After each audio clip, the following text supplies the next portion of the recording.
भगवान शिव ने जहर कब पिया था और क्यों पिया था जानिए। समुद्र मंथन के बारे में आपको पता होगा, नहीं पता है तो कोई बात नहीं, मैं बता रहा हूँ।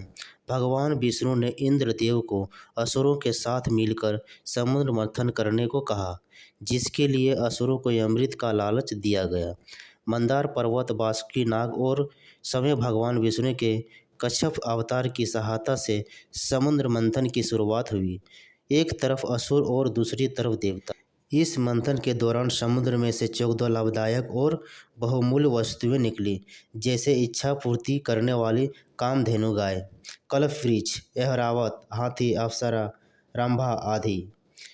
इन सभी वस्तुओं को देवताओं और असुरों के बीच बराबर बांटा गया, लेकिन इसके बाद जो निकला उसे ना तो देवता लेने के लिए तैयार थे और ना ही असुर।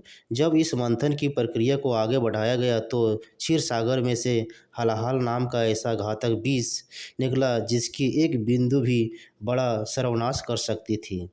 इस हलाहल का पान करने के लिए ना तो देवता तैयार हो रहे थे और ना ही असुर।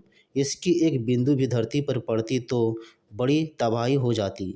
ऐसे में देवता और असुर मिलकर भगवान शिव के पास सहायता मांगने गए।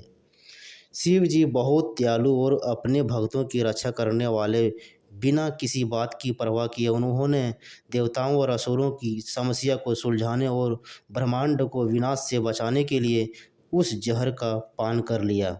माता पार्वती जानती थी कि यह विष समय महादेव के लिए भी घातक है, इसलिए उन्होंने अपने हाथों से शिव के गले को पकड़ उस जहर को उनके गले में ही रोक दिया, जिसकी वजह से भगवान शिव का गला नीला पड़ गया। इस घटना के बाद से ही शिव को नीलकंठ का नाम दिया गया। समुद्र मंथन की घटना के उपलक्ष्य और भगवान शिव को धन्यवाद देने के लिए प्रतिवर्ष फाल्गुन माह की कृष्ण चतुर्थी की शिवरात्रि का त्यौहार बड़े हर्षोल्लास के साथ मनाया जाता है। यह भी कहा जाता है कि इस दिन शिव और पार्वती का विवाह संपन्न हुआ था। दोस्तों, ये स्टोरी आप लोगों को कैसा लगा कमेंट में ज़रूर लिखिए। लाइक कीजिए, शेयर कीजिए और सब्सक्राइब। जय भोलेनाथ की।